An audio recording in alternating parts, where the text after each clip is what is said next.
दंडवतः वसुदेवसुतं देवं कंसचाणूरमर्दनं देवकी परमानन्दनं श्रीकृष्णं वन्दे जगद्गुरु श्रीकृष्णं वन्दे जगद्गुरु। सर्वज्ञ श्री चक्रधर स्वामी की जय। दंडवतः। मानवापंथीय ज्ञान या चॅनलमध्ये आपण ऐकत आहोत आजची माहिती। आजचे युग हे कलियुग आहे। म्हणजे युग हे चार आहेत: कृतयुग, त्रेतायुग, द्वापारयुग, कलियुग। असे चार युगापैकी आजचे जे युग आहे ते कलियुग आहे। आणि त्या युगामध्ये म्हणजे कलियुगामध्ये भौतिक सुविधा खूप वाढलेल्या आहेत। भौतिक सुख म्हणजे घरदार वगैरे जे काही आपल्याकडं पैसे वगैरे भरपूर सुविधा आपल्याकडे वाढलेल्या आहेत। कारण परमेश्वराने मानवी प्राण्यामध्ये भौतिक सुखाच्या बाबतीत खूप मोकळीक देऊन टाकलेली आहे, तरी मानव समाधान नाही। परमेश्वराने आपल्याला मानवदेह दिलं, या जीवाला मानवदेह दिल्यानंतर याला सुखसोयीसुद्धा दिल्या आणि त्या परमेश्वराने त्याला खूप मोकळीक देऊन टाकली की स्वतंत्र जीव आहे आणि त्याच्यामुळे तुला जे वाटेल ते कर। परंतु तो मानव एवढं देऊनसुद्धा समाधानी नाही आहे। त्याची भौतिक सुखाची लालसा ही दिवस दिवस अधिक प्रमाणात वाढत आहे। म्हणजे त्याची जी भौतिक सुखाची जी लालसा आहे ती वाढतच जाते आहे की पैसे आणखी पैसे आले की आणखी जास्त पैसे आपल्याकडे असायला पाहिजे, अशी लालसा वाढत जाते। एक सुख समाधान शोधायला जातो, आणखी प्रमाणात तो वाढत सुखसोयीसाठी तो काय करतो, कष्ट करतो। एखादा श्रीमंत माणूस जसं आपल्या मुलाचे खूप लाड करतो तसं परमेश्वरसुद्धा आपले खूप लाड करतात। सर्व काही त्याला देतात, घरदार वगैरे सर्व देतात। परंतु जसे एखाद्या श्रीमंताचा मुलगा जसा अधिक लाड करण्याने बिघडू शकतो, व्यसनाधीन होऊ शकतो, तसं आपल्या मात्यापित्याचे सुद्धा तो पुढे जाऊन ऐकत नाही, परिणामी विनाशास कारणीभूत होतात। त्याप्रमाणे आजचा मानवसुद्धा जे भौतिक सुख लाभलेलं आहे त्याच्यामुळे तो अधिक प्रमाणे लाडवला गेले आहे आणि म्हणून परमेश्वराचे सुद्धा ऐकत नाही। म्हणजे ज्या परमेश्वराने आपल्याला मनुष्य देह दिलं या जीवाला, त्यानंतर त्याने घरदार दिलं, त्यानंतर जमीन जायदाद दिली, संबंधी दिले, नातेगोते दिले, सर्व काही या जीवाला दिलेलं आहे। परंतु यालासुद्धा हा परमेश्वराचं सुद्धा ऐकत नाही। त्या परमेश्वराने एवढं सुख देऊनसुद्धा परमेश्वराचं ऐकत नाही आणि त्या परमेश्वरासाठी जवळ याला वेळ नाही। जर याला परमेश्वर भक्ती करायची असेल, त्याचं आठवण करायची असेल, स्मरण करायचे असेल, चिंतन करायचे असेल किंवा परमेश्वराची अभ्यास करायचे ब्रह्मविद्याशास्त्राचा परमेश्वर मिळावा म्हणून, तर याच्यासाठी याला वेळ मिळत नाही। किंवा गुरु करायचे असेल तर याला वेळ मिळत नाही, धार्मिक कार्यासाठी वेळ मिळत नाही, अन्नदानासाठी वेळ मिळत नाही, दानधर्मासाठी वेळ मिळत नाही। फक्त आपली संपत्ती अधिक कशी वाढेल, म्हणजे आपला पैसा कसा वाढेल, आपले परिवाराचे सुख कसं होईल किंवा जमीन जायदाद कशी वाढेल, एवढ्याच गोष्टीसाठी तो जे प्राप्त करायचे आहे त्याच्यासाठी तो काही संकट आले तरीसुद्धा तो करत राहतो, ते प्राप्त करतो। परंतु परमेश्वराची ते काही आठवण करत नाही आणि त्याला परमेश्वराची गरजसुद्धा वाटत नाही। म्हणजे सर्व जे सुख आहे याच्याकडे दिलेलं आहे, सर्व सुख याच्याकडं असलं की हा परमेश्वराचं याला गरज वाटत नाही, आहे का नाही। परंतु जेव्हा संकट आले तरच हा परमेश्वराची आठवण करतो। परमेश्वराने आपल्या सृष्टीमध्ये का जन्मास घातलेलं आहे, कशामुळे जन्मास घातलं की आपल्याला हे जे मनुष्य शरीर मिळालेलं आहे याच्यामध्ये जो काही आत्मा आहे, तो जो आत्मा असल्यामुळं आपण हिरतोय, इंद्रिय हालचाल करतायत, हा जो आत्मा आहे हा आत्मा येतो कुठून, जातो कुठं होता, कसा आहे आत्मा, तर याला कोणतंही ज्ञान झालेलं नसतं आणि म्हणून या जन्मास का घातलेलं आहे याचा त्याला विसर पडला आहे। जर मानव प्राण्याने परमेश्वराला विसरून अशाच भौतिक सुखाच्या मागे पडत राहिला तर काय होईल, अनेक सृष्टी तो, अनेक युगी तो असाच जन्ममरणाच्या पसारामध्ये अनेक युगामध्ये जन्ममरणाला तो पडत राहणार, त्याच्यामध्येच तो सतत राहणार। म्हणून मानवाने आपलं आत्मपरीक्षण करायला पाहिजे आणि जागृत होणं गरजेचं आहे। कारण हा मानव देह केवळ भौतिक सुखासाठी दिलेला नाही, म्हणजे परमेश्वराने जो जन्म दिलेला आहे हा भौतिक सुखासाठी भोगण्यासाठी दिलेला नाही। याचं आत्मकल्याण आपल्याला करावं लागेल. म्हणून आत्मज्ञान मिळवण्यासाठी हे ज्ञान मानवदेह दिलेलं आहे, याची जाणीव ठेवणे फार गरजेचं आहे. मग काही काळानंतर याचं तो काही लक्ष देत नाही. बालकपण जातं, तरुणपण जातं, म्हातारपण निघून जातं. नंतर त्याला पश्चाताप होतो. शेवटी ज्या वेळेस त्याचा मृत्यू होतो, त्या मृत्यूच्या वेळेस ह्याला जे काही आपण जन्मभरात जे काही केलेलं आहे, देवाला वेळ दिलेला नाही, धार्मिक क्रिया केल्या नाही, परमेश्वराची स्मरण केलं नाही, काहीच केलं नाही, गुरु केला नाही, आणि आपण जेव्हा मरतो आहे आपल्या हातामध्ये काही नाही, आपण आलो आणि गेलो, तर त्यावेळेस तो पश्चाताप करतो आणि त्या पश्चातापाला काही तिथं हाती राहणार नाही. काय उपयोग नाही त्या पश्चातापचा. म्हणून आपण आता नवीन पिढी आहोत, तर असं आपण सुद्धा परमेश्वराचं आपण भक्ती करायलाच पाहिजे. ज्यावेळेस तरुणपण असतं त्यावेळेस परमेश्वराची भक्तीसुद्धा करता येते. म्हणून जिथे नवीन पिढी आहे तीसुद्धा परमेश्वराचं आता ऐकत नाही, साधू संतांचं सुद्धा ऐकत नाही. साधू संत खूप प्रयत्न करतात, खूप ज्ञान देतात, खूप त्यांना शिकवण्याचा प्रयत्न करतात, पण त्या मस्तीमध्ये धुंद असल्यामुळे, तरुणपणामुळे ते परमेश्वराच्याकडे लक्ष देत नाही. त्यामुळे साधू संतसुद्धा शांत राहतात. कारण नवीन पिढीवर जर जास्त दबाव दिला, जास्त त्यांना जबरदस्ती केली, अध्यात्माचे ज्ञान दिलं, तर ते जे करताय धार्मिक वगैरे थोडंसं काही क्रिया करतायत ते सुद्धा सोडून देऊ शकतात. म्हणून साधू संतांनी सुद्धा शांत करून घेतलेलं आहे. पण परिणामी लोक सांगावं लागतं, काही असो, दोन गोष्टी सांगावं लागतात, म्हणून साधू संत प्रयत्न करत असतात. परिणामी आपले लोक उपदेश घेतात म्हणजे गुरु करतात, परंतु आपल्या मुलामुलींनाही उपदेशी करत असतात. काही उपदेशी आपल्या मुलांनासुद्धा करतात, परंतु उपदेश घेतल्यानंतर पुढे आचरण कसे करावे उपदेश देतात, पण उपदेश घेतल्यानंतर पुढे आचरण कसं करावं, समाजात कसं राहावं, आपला धर्म कसा टिकावा, याची पूर्ण माहिती त्यांना नसल्यामुळं ते आध्यात्मिक क्षेत्रामध्ये काही प्रगती करत नाही. म्हणजे आध्यात्मिक जे क्षेत्र आहे परमेश्वराचं, त्याच्यामध्ये त्याची प्रगती होत नाही, फक्त त्याला उपदेश घेऊन टाकतात. मग माहीत नाही म्हणून तेवढ्यावरच ते थांबून जातात. आणि भिक्षुक लोकंसुद्धा अर्थाप्रती सांगा, याची अर्थ असेल तर याला ज्ञान सांगा, असंही त्यांचंही काही तत्त्व असतं. पण कुणी जर जिज्ञासा करीत नाही आणि ते जे उपदेशी आहेत तेही जिज्ञासा करत नाही, तेही विचारत नाही की बा उपदेश घेतल्यानंतर महानुभाव पंथ म्हणजे काय आहे, महानुभाव पंथाचे आचरण काय आहे, महानुभाव पंथ केल्यानंतर कोणते कोणते नियम आहेत, कोणतं धर्माचं पालन करावं लागेल, महानुभाव पंथामध्ये कोणते व्यसनं त्यागावं लागतील, कोणत्या कोणत्या ठिकाणी खाणं पिणं नाही, कोणत्या ठिकाणी जाऊ नये, याचं त्याचं ज्ञान ते कधीही विचारत नाही आणि त्या जिज्ञासा करत नाही त्या ज्ञानासाठी. म्हणून त्यांचा रस्ता बंद असतो. परिणामी पंथीय दीक्षा घेतल्याशिवाय पंथाचे ज्ञान मिळत नाही. आणि असं झालेलं आहे की ज्ञान घेण्यासाठी बाबा मार्गात राहावं लागेल, संन्यास घ्यावा लागेल, हे संन्यासाचंच काम आहे, त्यांनी ज्ञान काढावं आणि त्यांनाच चालवावं, असं एक त्यांना समज झालेली आहे. परंतु पिढ्याने पिढ्या असं चालू आहे. म्हणून त्यामुळे भक्तिमार्गाचे जे कुचंबन आहे, भक्तिमार्ग जो वाढणार आहे, त्याचे ज्ञान वाढणार आहे, समाजात जे काही लोक नियम चुकून राहिले ते चुकणार नाही, म्हणून ती कुचंबना होत आहे, ते सुद्धा त्यांच्याकडे ते लक्ष देत नाही. म्हणून आपल्या अध्यात्माची जी गाडी आहे ती जर पुढे न्यायची असेल तर आपल्याला स्वतःला जिज्ञासा करावं लागेल, मार्गदर्शनाचा शोध लावावा लागेल की आपण उपदेश घेतल्यानंतर काय काय नियम आचरायला पाहिजे, आपल्याला स्वतःला शोध घ्यावा लागेल आणि साधू संतांची संग धरावा लागेल. तर आपल्या धार्मिक विधीचे ज्ञान मिळवावं लागेल. म्हणून स्वतःहून कोणी देणार नाही, स्वतःहून ज्ञान आपल्याला कोणी देणार नाही, आपल्यालासुद्धा प्रयत्न करावा लागेल. जसं आपल्याला कुठं ऐकायला मिळालं तर आपण ते ज्ञान ऐकायलासुद्धा पाहिजे. ऐकण्याचाही कंटाळा येतो, जांभाडे येतात, त्याला ऐकावं असं वाटत नाही, देवपूजा करावं असं वाटत नाही, असं त्याच्यावर परिणाम झालेले आहेत. आणि म्हणून त्यासाठी स्वतःहून कोणी ज्ञान देणार नाही आणि ज्ञानाचा योग आला तर तिथं आपण लक्ष देत नाही. म्हणून ज्यांनी धर्माची आवड आहे त्यांची माहितीचा अभाव असल्यामुळं त्यांनी अवश्य लाभ घ्यायला पाहिजे. आध्यात्मिक ज्ञानामध्ये वाढ करून आपली पात्रता वाढून घ्यायला पाहिजे आणि एवढी सेवा सत्कारने आपण लावायला पाहिजे. तर अशा प्रकारे आपण ज्ञानासाठी तळमळ करायला पाहिजे. आणि उपदेश आपण घेताना विचार करतो, विचार करत असताना ते उपदेश घेतला, फक्त नावाने उपदेश घेतला.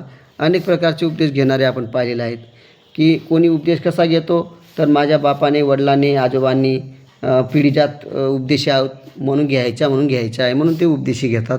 किंवा आपल्या बापाने जबरदस्ती केली, कोणाने काही जबरदस्ती केली, कोणी मित्रपरिवारानं सांगितलं म्हणून उपदेश घ्यायचा आहे म्हणून उपदेश घेऊन टाकतात.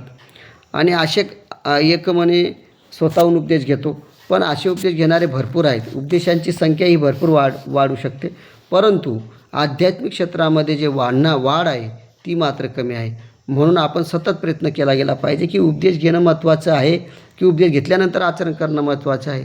उपदेश तर भरपूर घेतात, परंतु खरा उपदेशही आपल्याला महत्त्वाचा आहे. म्हणून पहिले ज्ञान करा, म्हणजे हा पंथ कोणता आहे, महानुभाव पंथ काय आहे, हा हिंदू पंथातला आहे का, हिंदू धर्मातला महानुभाव पंथ आहे का, याचं आचरण काय आहे, हा एक परमेश्वराची भक्ती का करतो, याचे नियम काय काय आहेत, याला मिश्र भक्ती का चालत नाही, प्रसाद का दुसऱ्याचं चालत नाही, दुसऱ्याचं अन्न का चालत नाही, अनेक प्रकारचा प्रश्न, वाईट ठिकाणी का जाऊ नये, सप्तव्यसनाचा त्याग का करावा, असे जे काही गोष्टी आहेत याचे जे आचरण आहे हे समाजामध्ये कसं वागायचं आहे, नातेगोत्यांमध्ये कसं वागायचं आहे, असंसुद्धा याला नॉलेज असल्याशिवाय हा उपदेश घेऊ नये. आणि उपदेश घेतो तर सहज उपदेश घेऊन टाकला, ज्ञान घेतलं नाही तर हा शेवटी भ्रष्ट होतो, मिश्रभक्तीत जातो आणि त्याचं काही उपयोग होत नाही, तो नावाचा फक्त ठप्पा असतो. म्हणून उपदेश घेताना सर्व जाणीव करून, ज्ञान करून, ऐकून, साधू संतांना भेटून त्याचं सर्व ज्ञान करून आणि मग उपदेश घेतला तर ते उपदेशी तो पालन करू शकतो, परमेश्वराचं स्मरण करू शकतो, चिंतन करू शकतो, आठवण करू शकतो, पारायण करू शकतो, अभ्यास करू शकतो, देवपूजा करू शकतो, आपला दिवस तो परमेश्वराच्या लेखी लावू शकतो. म्हणजेच प्रपंच करूनसुद्धा आपला जो काही वेळ आहे तो परमेश्वराला लावू शकतो. परंतु उपदेश घेताना आपण कधीही घाई करू नका, कारण घाई करून उपदेशी वाढवतो, परंतु जो ज्ञानाचा अभाव आहे तो राहत नाही. काही लोक असे जुने आहेत की ज्यांना 5-5, 25-25, 50-50 वर्षे झालेले आहेत, त्यांनी उपदेश घेतलेला आहे, परंतु उपदेश घेतल्यानंतर काय काय करावं, कसं आचरण करावं याचे त्याला माहीत नाही, देवपूजा कशी करावी त्याला माहीत नाही, देवपूजा विशेष कोणते आहेत ते माहीत नाही, स्मरण कोणाचं करावं ते 5 नावसुद्धा त्यांना माहीत नाही, त्यानंतर कधी शास्त्र नाही, पारायण नाही, काहीच नाही केलेलं आहे. उपदेशी भरपूर झालेले आहेत असे जुने, आणि त्याच्यामुळे त्यांच्या ज्ञानाचा अभाव आहे.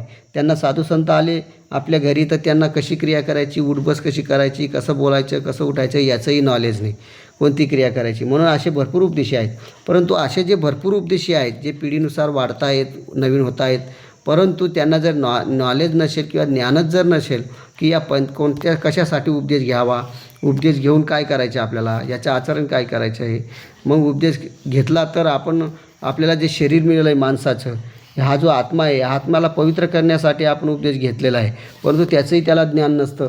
म्हणून जन्ममरण काय आहे, आत्मा कसा आहे, या आत्म्याला उपदेश का घ्यावा, गुरु का करावा, गुरु केल्यानं काय फायदा होणार आहे का गुरु नाही केला तर काय होतं का, किंवा गुरु केल्यानंतर आपल्याला काय काय करावं लागतील, आचरण करावं लागेल, याचंही त्याला नॉलेज नसतं. आणि जेव्हा तो समाजात फिरतो 10-10 लोकांमध्ये, 20-20 लोकांमध्ये, त्याचे मित्रपरिवारांमध्ये, समाजामध्ये, साधू संत अन्य राटीचे लोकांमध्ये फिरतो किंवा संबंधी नातेगोत्यांमध्ये फिरतो, मित्रपरिवारात, त्यावेळेस त्याला कोणतंही ज्ञान त्या लोकांना सांगता येत नाही महानुभाव पंथाचा, नुसता उपदेश घेतलेला असतो. त्यानंतर त्या ठिकाणी ते विचारतात त्यावेळेस याला काही सांगता येत नाही. अन्न सांगितल्यामुळे हे जसे सांगतात, कारण ते जास्त लोक राहतात, आपण परमेश्वर मार्गाचे आहेत, आपण एकच माणसं, 1-2च माणसं असतो, आणि त्याच्यामुळे त्यांना उत्तर देता येत नाही, आणि त्याच्यामुळे ते आपल्याला काय करतात, वाईट गोष्टीला बिघडवून टाकतात, म्हणजे आपल्याला व्यसन करायला लावून देतात किंवा अनेक प्रकारच्या क्रिया करायला लावतात देवतांच्या, आणि त्याच्यामुळे ज्ञान नसल्यामुळे आपण भरकटून जातो. मग उपदेशी आपण राहत नाही, म्हणजे अर्धवट उपदेश होऊन जातो, आणि इकडं परमेश्वराचंही ज्ञान राहत नाही, परमेश्वराचीही क्रिया होत नाही. म्हणून उपदेश घेऊन फक्त शिक्का लावून काय उपयोग आहे. तर उपदेश घेऊन आपला आत्म्याचं जर आपल्याला कल्याण करून घ्यायचं असेल तर त्याच्यासाठी पहिले आपल्याला पंथाचं ज्ञान घ्यावं लागेल, त्या पंथामध्ये फिरावं लागेल, साधू संतांची संगत करावं लागेल. साधू संत आपल्या घरी जर आले, गावात आले, तर त्यांना आपल्या घरी बोलवावं लागेल. घरी बोलल्यानंतर त्यांना नंतर आपण विधिक्रिया करून, अन्नदान करून, आपण त्यांच्याकडून दंडवत टाकून, डोक्याला टोपी बांधून, नीटनेटकं बसून, खाली बसून, साधू संत वर नाही बसावं तर खाली बसून आपण त्यांना प्रश्न करावा, जिज्ञासा करावी, आणि अनेक प्रश्नाचे आपण प्रश्न करून त्यांच्याकडून उत्तर घ्यावे. त्यांच्याकडे जे ज्ञान असेल, गुरु आशीर्वादाने, परमेश्वर कृपाने ते तुम्हाला ते ज्ञान देतील, आणि त्या ज्ञानामुळे पहिले आपण त्याची समज ऐकून घ्या की महानुभाव पंथामध्ये काय काय नियम आहेत, महानुभाव पंथ म्हणजे काय आहे, कशा प्रकारे महानुभाव पंथाचे आचरण आहे, कशामुळे का गुरु करावा, आत्मकल्याणासाठी गुरु करावा का ऐश्वर आरामासाठी करावा, का पैसे प्राप्त व्हावे, पुत्र प्राप्त व्हावा, धनसंपत्ती प्राप्त व्हावी, नोकरी मिळावी, याच्यासाठी उपदेश घ्यावा काय, किंवा अंगामध्ये काही असेल आपल्यामध्ये ते दूर व्हावं, किंवा संकट दूर व्हावे, दारिद्र्य दूर व्हावी, याच्यासाठी उपदेश घ्यावा काय, उपदेश कशासाठी घ्यावा, याचंसुद्धा नॉलेज आपण विचारून घ्यायला पाहिजे साधू संतांकडून. आणि जर आपण असं विचारलं नाही, डायरेक्ट उपदेश घेतला, तर आपली प्रगती कधी होणार नाही.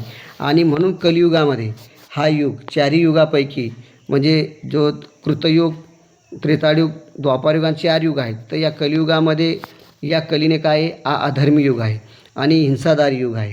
म्हणून या युगामध्ये परमेश्वराची भक्ती करणं फार कठीण झालेलं आहे. कारण जिथं जिथं जावं तिथं भ्रष्टाचार आहे, जिथे जिथं जावं तिथं विश्वासघात आहे, आत्मघात आहे, परिवारद्रोह करणारे आहेत, मित्रद्रोह करणारे आहेत, अनेक प्रकारचे द्रोह करणार आहेत. म्हणून या कलियुगामध्ये भौतिक सुखसुविधा बी आहेत, भौतिक आपल्या ठिकाणी आपल्याला संपत्ती, मालदार सर्व काही भेटलेलं बी आहे आणि काहींना मिळालं नसेल तर ते मिळवण्याचा प्रयत्नही करतात. परंतु कलियुगामध्ये सर्व सुखसोयी असतानासुद्धा हा समाधानी नाही आहे. आणि उपदेश घेणारे तर लाखातून एखादा असतो. म्हणून उपदेश घेऊनसुद्धा त्याची प्रगती झाली नाही तर मग पंथ वाढणारही नाही, पंथाची प्रगती होणार नाही आणि त्या ज्ञानवाल्यांना त्याच्या आत्मकल्याणातसुद्धा होणार नाही. म्हणून आपण या जीवाने स्वतः प्रयत्न करायला पाहिजे की या जे आपण जन्म झाल्यापासून तर मरेपर्यंत जे काय आपण कष्ट करतो आहे, काबाड कष्ट करतो आहे, कष्ट केल्यानंतर घर बांधतो आहे, घर बांधल्यानंतर आपण आपलं लग्न वगैरे झालं, परिवार आला, पत्नी आली, सर्व परिवाराचे नातूगोते आले, जमीन जायदाद आली, सर्व आले. परंतु याच्यासाठी जे कष्ट केलं, या कष्टामधून आपल्याला मरण्याच्या नंतर आपल्याला काही घेऊन जायचं आहे का, आपण काही घेऊन आलो होतो का, ते आपल्याला जे शरीर दिलं होतं, या शरीराने जेवढं कष्ट केलं, या शरीराच्या कष्टाचा काही मेल्यानंतर आपल्याला काही याचा फायदा होईल का, असा आपण स्वतःला प्रश्न करायला पाहिजे. आणि मरताना आपण काय घेऊन जाणार आहे याचासुद्धा आपण विचार करायला पाहिजे. म्हणून उपदेश घेऊन जर ज्ञान केल्यानंतर जर तुम्ही ते आचरण वगैरे परमेश्वराचं म्हणितलं जर केलं तर त्यानंतर तुम्ही मरतानासुद्धा परमेश्वराची आठवण करता मरणार, तर तुम्हाला परमेश्वर काय करणार, या नरकापासूनसुद्धा वाचू शकतो.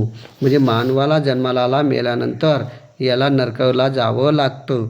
ज्याने परमेश्वराची कधीच भक्ती केली नाही तो नरकाला जाणार. म्हणून असं नरकाला जायला नको, म्हणून याच्यासाठी आपल्याला उपदेश घ्यायचा आहे. आणि उपदेश घेतल्यानंतर जे गुरुने आपल्याला सांगितलेले स्मरण वगैरे, चिंतन, पारायण वगैरे हे सर्व आपण कर्मराठीत असताना, प्रपंचात असताना हे करायलाच पाहिजे. दान, धर्म वगैरे उपासना करायलाच पाहिजे. आणि नंतर आपल्याला आयुष्यात जसं मिळेल तसं आपण परमेश्वराला जन्म द्यायला गेला पाहिजे, हे आपलं कर्तव्य आहे.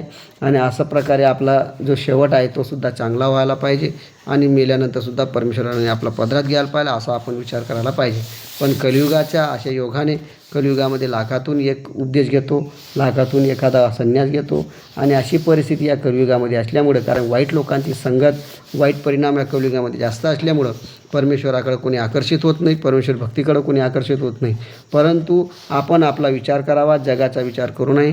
आपण जीवाने स्वतःचा विचार स्वतः करायला पाहिजे. आपण स्वतःचा मित्र आहोत, स्वतःचा शत्रू आहोत आणि आपण आपलं कल्याण करून घ्यायला पाहिजे, असं जीवाने आपण स्वतःचा विचार करायला पाहिजे. तर अशा प्रकारे परमेश्वराने सांगितल्याप्रमाणे या जीवाला मनुष्यदेह दिला, या जीवाला उद्धार करावा, याला या जन्ममरणापासून सुटका करून घ्यावी. म्हणून या सृष्टीची निर्माण केलेली आहे. हे जी सृष्टी आपल्याला डोळ्याने दिसते आहे, सर्व हे जग, हे कशासाठी निर्माण केलं की या जीवाने याच्यामध्ये राहून परमेश्वराची भक्ती करून, या ज्ञान करून आणि परमेश्वराचं म्हणितलं करून याला आत्मकल्याण म्हणजे जन्ममरणापासून बंद करायचे. या जीवाला हा मनुष्यदेह जो दिलेला आहे, हे असे अनेक मनुष्यदेह जन्माला येतात, यांच्यापासून आपल्याला सुटका करून घ्यायची आहे. 84 लाख योनीमधून आपल्याला सुटका करून घ्यायची आहे. म्हणून आपण याचा विचार करायला पाहिजे. तर विचार करून आपला स्वतःचं मोक्ष आपण करून घ्यायला पाहिजे, नाही तर स्वतःचे शत्रू आपण स्वतः होऊ. आपण जर परमेश्वराचं म्हणितलं केलं नाही, अनेक जन्मांना आपण जन्ममरणामध्ये भटकत राहणार आहोत. अनेक जन्मामध्ये आपल्याला जन्माला आला की आपल्याला आईवडील मिळणार आहेत, आईवडील मिळाल्यानंतर भाऊबंद मिळणार आहेत, आपले बहिणी मिळणार आहेत, त्यानंतर घरदार जमीन जायदाद मिळणार आहे, प्रॉपर्टी मिळणार आहे, संपत्ती मिळणार आहे, नंतर पुढं जाऊन तुम्हाला पत्नी मिळणार आहे, पोरं सोरं नातूपंतू सर्व मिळणार आहे. परंतु असं मिळाल्यानंतरसुद्धा जन्माला आला का मेल्यानंतर पुढचे अनेक जन्म अजून होतील आणि त्या जन्मातसुद्धा तुम्हाला घरदार वगैरे प्रॉपर्टी हे मिळणार आहे. असे अनंत जन्म, जन्ममरण आपण भटकतच राहणार आहोत. अनेक जन्मामध्ये अनेक प्रकारचे घरं, अनेक प्रकारचे आपल्याला जमीन जायदाद, नाते गोते हे सर्व भेटणार आहे. परंतु असं कधी आपण विचार केला का, हे जे जन्ममरण हे काय आहे, हे केव्हा बंद होईल? हे जन्ममरणाचं कारण मनुष्य जन्मापासून ज्या खालच्या योनी आहेत, कुत्रे, मांजरे वगैरे, डुकरे, हे जे काही पशु पक्षी, झाडं झुडपे, हे जे काही 84 लाख योनी आहेत, यांच्यामध्ये अजून जावं लागेल. त्यानंतर अजून नरकामध्ये भोगावं लागेल, नरकही भोगावं लागतील. 12 वेदी नरक आहेत. असं नरकामध्ये जाऊनसुद्धा आपल्याला आणखी मनुष्य जन्मात यायचं, असं भटकत राहायचं, असं भटकून अजून दुःखामध्ये पडायचं. एका जन्मामध्ये राजा, एका जन्मामध्ये आपण भिकारी, एका जन्मामध्ये आपण श्रीमंत होऊ, एका जन्मामध्ये गरीब होऊ. तर असे अनेक प्रकारचे जन्म आपले होणार आहेत. अनेक पत्न्या मिळणार आहेत, अनेक भाऊ मिळणार आहेत, संबंधी मिळणार आहेत.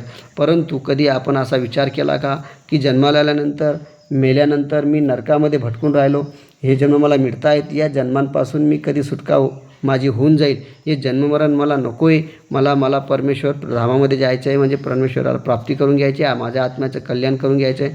असा जो व्यक्ती विचार करेल तोच परमेश्वराची भक्ती करतो, तोच उपदेश घेतो आणि तोच नियम आचरतो आणि मरतानासुद्धा परमेश्वराचं स्मरण करता करता मरतो आणि परमेश्वर प्राप्तीला प्राप्त होतो परमेश्वराला. तर अशा प्रकारे आपण स्वतःचा विचार आपण स्वतः करायला पाहिजे. तर अशा प्रकारे मी जे काही मनोगत व्यक्त केलं मी माझं, ते आपण ऐकून घ्याल आणि आपल्या मार्गाला लावा, परमेश्वराला धर्माला लागा, अशी माझी इच्छा आहे. तर अशा प्रकारे आजचा भाग आपण इथपर्यंत थांबू. पुढच्या भागात पुढचं घेऊ. दंडवतः सर्वज्ञ श्री चक्रधर स्वामी की जय.